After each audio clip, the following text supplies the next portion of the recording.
Alana, thank you so much for joining me on the podcast today. We teed up via good old Instagram, so many amazing connections made via Instagram, but it's great to have you on to chat all things nutrition after birth, losing weight and that feel good weight range. And we're going to discuss how to lose weight sensibly or the right way after birth. So thank you so much for joining me. Thank you. Thanks for having me. And it is really nice to be able to meet people, who are doing the same thing in the online space as well. So thanks for having me on. Yeah, great. So you're a nutritionist. Tell us a little bit about what led you to this area. Yeah, well, I'm a nutritionist. I am actually a qualified naturopath as well, but I live in Germany and it's very different here. How to use herbal medicine. There's a lot of rules here. So I've gone into the nutrition space a lot more. And yeah, I guess it's through motherhood yourself. When you go through that, you experience such massive changes. And as a qualified professional going into motherhood, you have a different approach to it. And I realized myself how difficult it was and how many different moving parts there was: prenatal, postnatal, oh my gosh, and then even feeding kids. That's a whole nother topic in itself. It kind of all comes together. And through doing, I've really learnt that there's a space that needs to be supported here, especially, prenatal and postnatal, helping with that recovery. And then when you're talking about weight loss, I like to call it feel good weight and not weight loss, because that culture of let's get that body back, that pre-baby body, it's so, I want to say toxic. It's just so unhelpful, the pressure. And then when nutrition comes in with this feel good weight, it can get really distorted. So it's really important to kind of do it properly. Yeah, and we've had a talk about this off air where I never talk about weight really with my members. Like, that's not why women join my membership. It's not something that I actively go out and say, hey, join my program and you'll lose weight. Like, that's just not what it's all about. It's more about feeling stronger in the body and feeling more confident and like that feel good inside out. So that's why I think what you mentioned really resonated with everything I do and I am with this podcast and everything, is because although I don't actively, like, that's not what my program or this podcast is about, I know it is also a concern that new mums have. And it's, any concern's a valid concern. And I can see the discussion in all the communities and it is a big topic. So it's great to be able to talk this through with you from a holistic point of view. It's also, I think, a bit taboo to talk about it. In the 80s and the 90s, it was totally fine to talk about weight loss, to Jenny Craig or whatever, it was acceptable, but times are changing and it's not really acceptable. And often, especially in the health space, talking about weight loss, there's sometimes almost even a guilt or a shame. Like, we need to be able to enjoy our bodies. That's number one. We need to be able to be proud of our bodies and how we are feeling. If we are not in alignment, if we're not feeling right and homeostasis isn't there, and weight loss can help with that, then it does need to be discussed without shame or without feeling bad or without feeling any body negativity. So it is a really fine balance, especially just with social media today and how body positivity and weight loss is. So I can understand why you probably don't talk about it. Yeah. But then, like, I was just a guest on the Kick Pregnancy podcast and we were talking about prolapse, and I was having a chat with Dr. Pat Maloney, and the biggest risk factor for prolapse is weight, our body's weight. So it is something it is really tricky, because although I don't like to discuss, and as you said, it's a bit taboo and I would hate for anyone to feel uncomfortable. Shame like, or it guilt, is for sure. exactly. It's something that, as I said, that's why it is exciting to chat today in a nice holistic way that's not going to go down that path. No shame, and also no starvation and no diets. It's not helpful. It's about, feeding yourself well and getting to the weight which you feel good in, which is different for you, for me, for our neighbor. Like, everyone's different as well. So, yeah. Okay, well, let's start with that. Let's say we've had a woman who's who's given birth, her baby's a few months old, she's still breastfeeding, she's perhaps starting to think about some exercise, and she's been doing that, but she, like as you say, isn't her feel good weight range. What would be a few first steps for her? Yeah. Well, I mean, so first thing, as we said, everyone's different. And I mean, with a baby, you know, postpartum, 12 weeks, you're still under a rock. You know, it's still you kind of food training and, you know, getting meals. Perhaps you still have frozen meals prepared if you've even gone down that path. So I think when the time feels right for you, I think that's the first thing, knowing when it's the right time for you. Because if you force it too much too soon, that can be hard on you, it can be hard on the family, it can be hard on the baby. So really just sitting with when that time feels right for you. For me, it was almost like after a year. Yeah. I kind of just committed myself to just being in that baby world, but I didn't get to myself. And you might know that with your clients as well. You might not know, you know, it's like that time comes where you feel that it's right to start. So I feel the whole first year, you don't think about you. It's the whole first time in your whole life, perhaps, that like everything you do before you have babies, it's all about you. We can be quite egocentric, I guess, because it's only us. Whereas suddenly that first year postpartum, it's not about us anymore.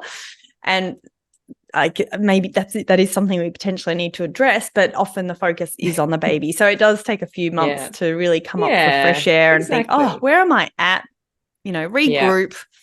What do I want? And you'll know that feeling as well. I think when you start to feel that you need it, because you're probably sleep deprived, you're tired, you're completely depleted, you've been drained physically, emotionally, everything from you. So often the time of that something's out of balance comes from potentially a nutrient imbalance or insufficiency. It takes so much. I mean, to grow a human, the blood, the teeth, the bones, everything, it's literally draining from you.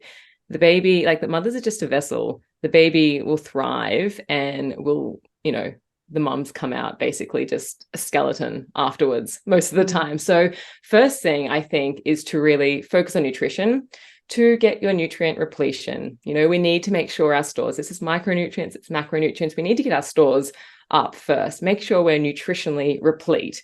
Then we can kind of think about the next step. So that would be the first step for sure. Okay, well, let's dive into that a little bit more. So you mentioned postnatal depletion, really common. I have done a previous episode that I'll link in this podcast, but from your point of view, what does that mean to you? Yeah, well, I follow a lot of Dr. Saralak stuff, who you might know. He's Australian. He's an absolute champion in this field. It can mean a lot of different things for different people, but it's essentially on a micronutrient level. If your iron is not where it needs to be, if your vitamin D isn't where it needs to be, if your basic minerals aren't where they need to be, then you're going to be tired. It doesn't matter how much you're sleeping or coffee you're drinking, God forbid. If your iron's low, then you're not doing anything. So, I mean, you can get that tested through blood tests with your GP. And you'll do that probably after birth even. So you'll kind of know. So getting that checked. But even when it comes, that's micronutrients, right? Then we can talk the macronutrients. Okay, before we talk macronutrients, how might we identify if we have issues with our iron or vitamin D? Like I know I'm sure I wasn't blood tested for years and years and I had iron levels, you know, bottomed out. But how do we get tested? B, how do we know when we should get tested? When tested, yeah. Well, it can be really tricky because, you know, in motherhood, when you're tired or stressed or your libido's low or you're overwhelmed, most people just tap you on the shoulder and say, oh, that's motherhood. You'll be right. You'll be right in 4 years, you know? But if you know something's wrong, if you're drained and you can't, if you have postnatal depression, you know, you might, I mean, that's often postnatal depression if you have low iron stores. If you're also low in essential fatty acids, these have shown in pregnancy, if you're low in these things, then it can tend towards having higher levels of postnatal depression. So if things just seem harder than they are, even if it is just typical mum, and I put that in air quotes, like symptoms, if things are struggling for you, if you can't sleep, if you're feeling like a nervous, like if your nervous system's overwhelmed, which it often is in motherhood, but if it's feeling more for you, then you need to look deeper. You don't need to struggle through all of that, I would say. And if you haven't taken a supplement, as as a broad blanket, prenatal, postnatal, then your stores are definitely going to be low. And if you haven't taken your supplement continuing through in your breastfeeding or postnatal, then you're likely going to be low. You're going to be low, and the baby might also be low. For example, with iodine, let's say as an example, if we're low in iodine, the baby will be low in iodine, and iodine increases IQ in the baby. So there's certain nutrients that just also need to be had in the body. So if you're feeling drained, low libido, if you're feeling like a nervous wreck, let's just say, sleep is poor, you're losing a lot of weight even, or you're keeping it like, everything's feeling so drained, then reach out to your healthcare professional and just say, hey, I don't feel things are right. Can I just get a blood test? That's the first place to start. Love that. But even often then some of the doctors would also be like, yeah, okay, this is good, that's fine, but it's definitely the first place to start. Yeah. Okay. And then you were about to go into, so that's all the micronutrients. Now let's talk about the macro side of things. Well, I feel that the macros are kind of, and when I say macros, I just mean like nutrition 101, carbs, fats, and proteins. And this is kind of where you can really go and help with your diet. You can also help with nutrients in your diet for sure. Red meat is probably the easiest way, for example, to get iron. We know vitamin D comes from the sun. You can also supplement with these things. And also with iodine and choline and vitamin C and zinc. You can get that from your food. Absolutely. You need a nice variety of food to be able to get it. With our macronutrients, proteins, carbs, and fats, this is when we kind of just throw a meal together. What does that look like? And how can we put a meal together so we're supporting ourselves, making sure that we have our energy levels that are just sustained throughout the day, so they're not crashing, after breakfast, crashing after lunch. And here comes the issue, being the devil's advocate. You've got a busy mum whose baby might be unsettled or not sleeping well. Hey, let's just knock up a healthy meal. Yeah. Well, it's got all the macronutrients that we need. Yeah, absolutely. Like, how do Taking we the do heart out of that? healthy. Yeah, it doesn't have to be hard. I think, and I don't want to say, because it sometimes also sounds overwhelming, planning has to be part of it, but it doesn't. I mean, no one can really see me right now, but I'm holding my hands up, 2 hands together. Let's just say that's a plate. If you put your 2 palms in front of you, one hand can be a variety of vegetable, colorful vegetables or fruits, whatever that is for you. Maybe you have, I don't know, greens, vegetables, a salad, maybe it's a pumpkin, maybe it's root vegetables, maybe whatever it is, or maybe it's some fruit. And then we've got a palm size of protein. So what can that be? That can be leftover chicken from last night's dinner. That can be an egg. That can be a tuna. Tofu. Yeah, exactly. A tin of tuna. Yeah, so stuff like that. And then you can have grains as well, which is then your top half of your fingers up the top. So that could be bread, that could be pasta. But having that in proportion, that's going to help make that easier. And a snack is just a mini meal. A snack is just should be seen as a small meal, not a bag of chips or a muffin, but something which is like a fully whole meal, just in a smaller size. And you can also grab those. Yeah. And does that make it easier though? Does that make it easier for people? Well, let's have some practical examples. What are some pantry staples? Like, let's say someone, mum's hungry, wants to knock up something really healthy in a minute. Yeah. What have you got? So let's say you wake up, that can be 2 eggs and some mushrooms in an omelette. It could also be an overnight oats with yogurt and some fruit.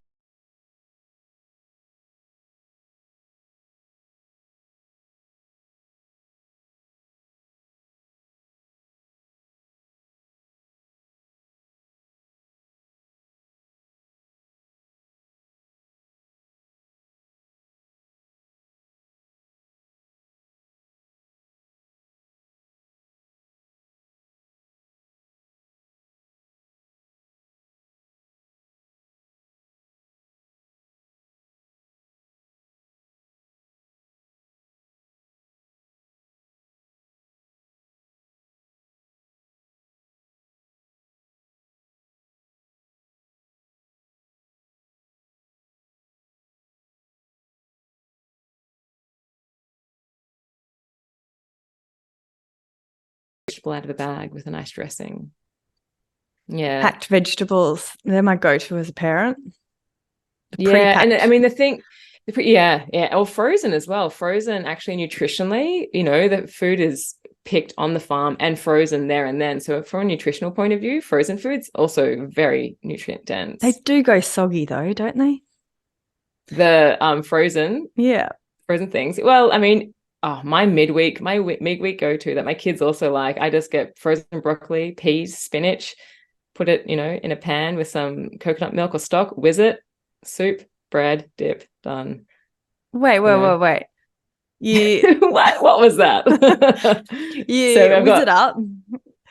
Yeah, so maybe fry some onions. I put the frozen broccoli, frozen spinach, frozen peas in.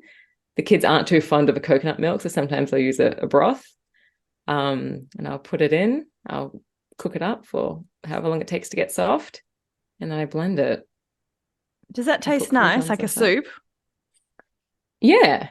Oh, I mean, you can also put like different spices that you like. Yeah, I mean, you can, you use your spices for your flavors as well. But it's just very easy. It doesn't have to be hard. That's the thing, I guess. It can be very easy. And I think that's the thing. It's like knowing what to go to. I think sometimes the idea of eating healthy can be really overwhelming because it's like, oh, I need to be eating salad.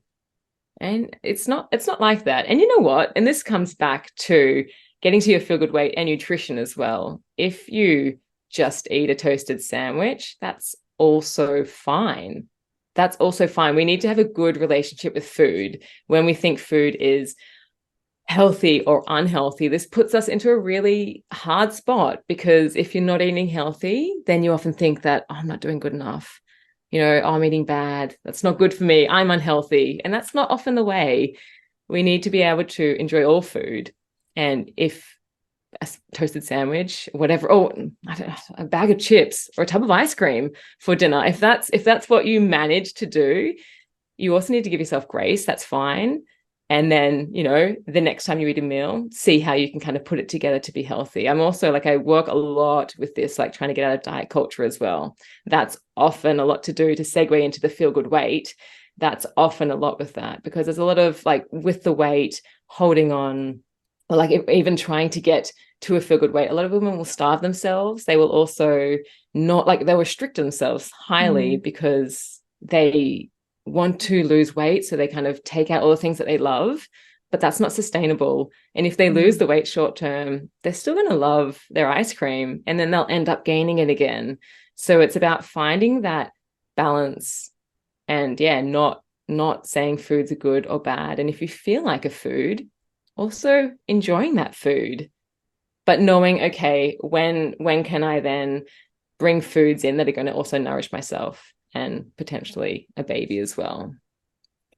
So what I'm hearing between the lines is you're a big fan of slow or gradual weight loss, perhaps, but a sustainable diet that involves, eating the foods you like to, but something that's a bit more sustainable versus the crash diet culture. Oh my God, 100%, 100%. And it comes back to that eating healthy, that what you said, I'm busy, I need to eat healthy. That doesn't need to be difficult. And don't put the pressure on yourself of having to always be healthy and eating healthy, because it's not fun, and it's not sustainable. It's the same as with exercise. It's the exact same, I guess, concept. Rather than thinking, okay, for the next 6 weeks, I'm going to join a gym and go every single day and, get really fit.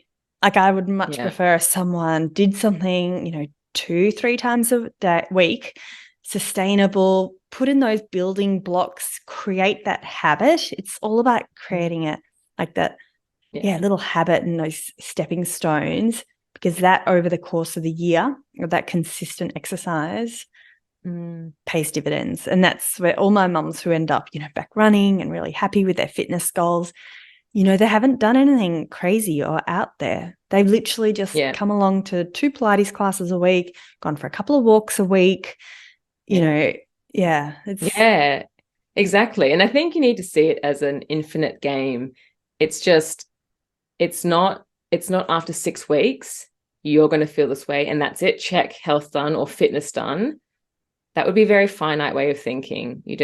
That's why diets also don't work. You go on a diet, you finish it, and then habits get you back to where you are or where you were. So when you start to shift your perspective and see it as just an infinite game that keeps going, then you see it as something that needs to happen on a consistent basis all the time. Yeah. And so, what are your thoughts about, rather than like as a mum dieting and how her children as they grow up, like what sort of impact would that have on children, seeing their mum trying to go through all these diets and losing weight? Have you got any thoughts around that? Yeah, massive intergenerational diet culture. I think I heard it called somewhere. Yeah, I mean, what we pass it on to the kids, right? And if you've been in hardcore diet culture, if you've grown up also watching your mum or, your parents dieting, you might have also been brought up on that. And you might not know any difference. And then you just bring it onto your kids. Of course, as parents, we are the nutritional gatekeepers for our children. Our habits come onto our children. We say stuff, finish your plate. You have to eat everything that's on your plate. Or you can't have dessert until you finish your meal. Stuff like this. This is what we've been brought up with. And we're putting that straight into our kids. I know. And I've spoken to so many on this podcast and about this. Alana, I would like your advice. What do I do with my children who, it's just one child, she won't even try dinner on occasions. Usually they're all pretty good eaters. But what happens on those occasions where she's like, nah, don't like this. Can I have ice? And then she takes herself to the freezer. They can now get their own ice creams out, proceeds to unwrap it. There's How no old is more. She? How old is she? She's 6. She's 6. Is she the oldest or the She's middle? The youngest. Or the youngest? So the youngest. She's the youngest. Always. Yeah. Yeah. Interesting. One, right? Okay. Yeah. So Hope she's not listening. Not yet, anyway. In 10 years.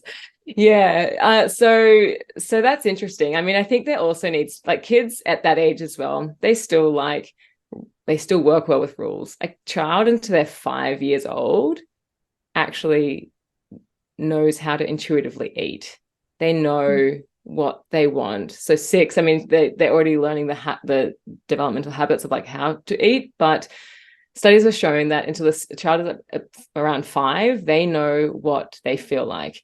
When ice cream gets involved, it's a bit hard because there's sugar, and sugar's obviously, they're not going for the citrus foods because maybe their immune system's low and they need vitamin C, or they're not going for the fatty food, or they're not going for things, maybe they're growing and they need that extra energy, so they're taking this. If it's every night ice cream, then that's something different. But you can put food on the table.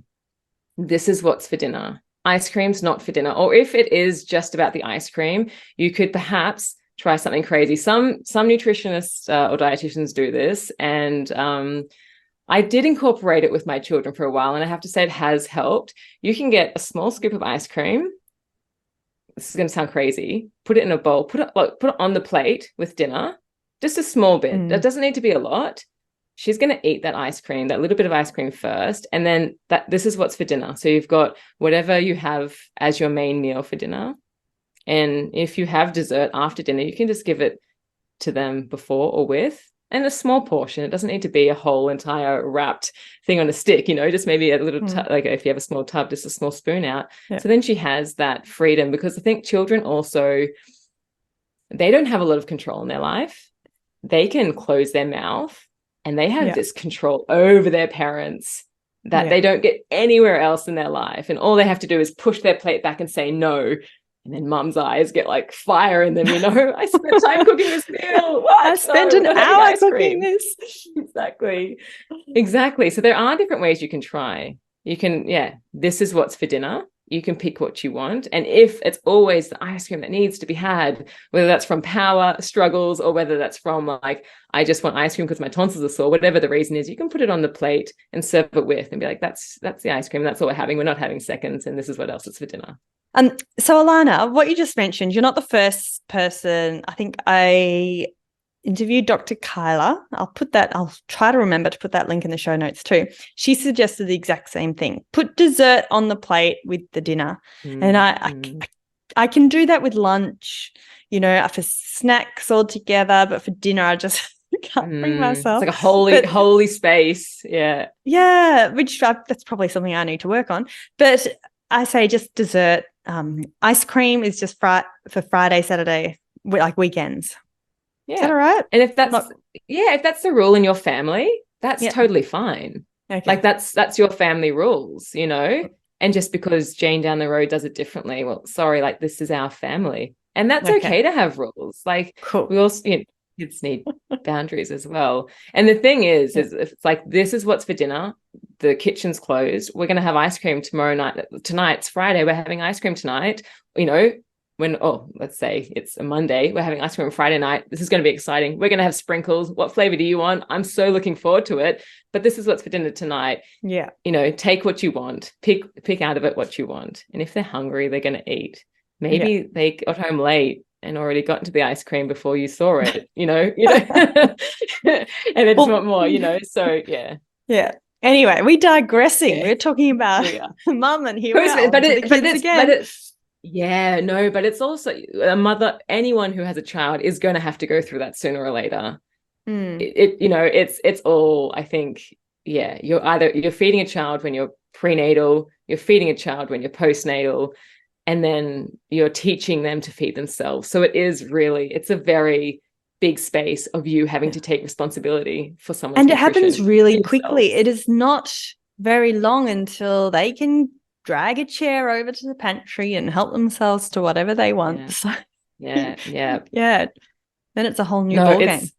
It is. And also coming from the field of nutrition, I had to learn that firsthand. I was like, I know how to eat. My kids will just, if I model it, they'll do it. But, just because I wear a certain style of clothes, they don't see me and think, hey, mom, that's a great style. They go and do their own thing anyway. It's the same with nutrition. And maybe, fitness might be different because you're really involving them in it, if you're an active family. But just because you eat a certain way doesn't mean your children are also going to follow what you eat. So, yeah, you need to also, coming back to diets, just being aware of how you do things and what we're kind of also putting onto our children, because they will carry habits. We've carried habits from our parents, which we're then putting along as well. Yeah. And it can be tricky. I find it so special. Like, it was school holidays recently and went out for dinner with another mum and the kids. And afterwards, there was this beautiful gelati shop. And I was just really excited to go and get a yummy ice cream with them and have one with them. And then the other mum, she was like, oh, no, I can't. I'm on a diet. And I just felt so bad for her because, it's such a beautiful experience with the kids and, with another family. And I was like, I didn't obviously say anything. Yeah. Yes, that's a massive one. That also comes back down to calling foods good or bad, putting yourself on a diet. Like after that diet, then what? Is she, do they just kind of keep eating ice cream? You need to be able to enjoy that ice cream. That, you need to also think every time when we eat something or when we do anything, we have positive and negative outcomes. And that positive of enjoying a family time together, friends, afternoon ice cream, that's such a positive effect that impacts everyone versus maybe the negative effect which you might get for whatever reason on a diet. If she's wanting to lose weight, one ice cream isn't going to ruin that.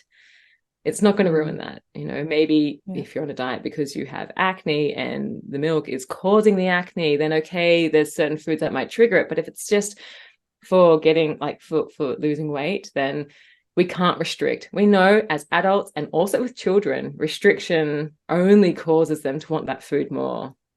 So we need to be able to enjoy things and have that balance. And that's that thing about getting to your feel good weight. You can change how much you have on what you're eating. So if we go back to that analogy of my hands together, vegetables, proteins, carbs, we know that reducing, let's say, starchy vegetables, that's potatoes and pumpkins, and if we're reducing legumes and then our grains, If we're reducing those within our week, that will typically lead to weight loss. If we add more of those foods in, we will get weight gain and like build strength. So you can manage your your macronutrients to kind of help with that. But it's finding that balance and not fully restricting and not going completely ketogenic, where you don't eat any carbs, because if you do that for a long time and then go back to eating quote normal, you're just going to put that weight back on. So you need to be able to find that balance and find what's good for you. And often it's good to work with someone for that as well, because otherwise you go through these phases of, I'm not allowed to do that. This isn't good. Am I in a diet? Am I not in a diet? What's balance? Yeah. Okay. Well, let's take it back to this mum that we mentioned, who's a few months postpartum, and she's wanting to get to a good weight. And you mentioned let's first of all focus on the micro and macros. Macronutrient. Yeah. Yep. And vitamins and minerals, and then proteins and carbs. And then what would be the next step or steps for them to get to their feel-good weight, or to take their health, to get into their health? Yeah. So I'm going to say this, and it's just going to sound very simple. Not very simple. It's harder to do than it actually is. So make sure that you're nutritionally replete. That can be taking a supplement. That can be eating a variety of food, supporting yourself, essential fatty acids, and just like a multivitamin can kind of do that. If you're really deficient, then that's just going to get you up to par. And then you kind of want to thrive. You don't want to survive. You actually want to really feel well. And then, yes, for this mom, when the time comes, it depends. Like, where is she at? When I had my first child, Theodore sucked the life out of me. I felt like I was skin and bones. Like, I needed to really actually put on weight afterwards. And so, yeah, as I said, I ate a lot of foods that would help me build that strength back up. But maybe there's a mother who also wants to, and I say this very loosely because you're not going to ever get back to your pre-body baby, right? Body baby. You're not going to get back to that body. We've changed. Our bodies have changed in so many ways, and we need to find our own path now in motherhood and who we are in our body. And so once this mum kind of knows that she has, I guess, covered all those micronutrients, then yes, if she wants to lose weight, then there are ways to kind of shift the nutrition to be able to lose weight. If she wants to gain weight, then she also needs to shift that. But when we think about nutrition, and this goes back to what we said before, it can't just be these strict rules of, I have to eat this way and this is going to get me there, and then after that I'll be fine. We need to find a way to bring it into our lifestyle. We need to find a way to change habits, to be able to know if our body is hungry. Like, what is our body asking for? You know what I mean? And this is the thing about following diets as well, is if you are on a strict diet and your body's saying it's really hungry for something, well, what does that mean? And how do we navigate around that? So it's also, I guess, tuning in with yourself, knowing what your body needs, knowing what it's asking for, and then knowing how to feed it as well.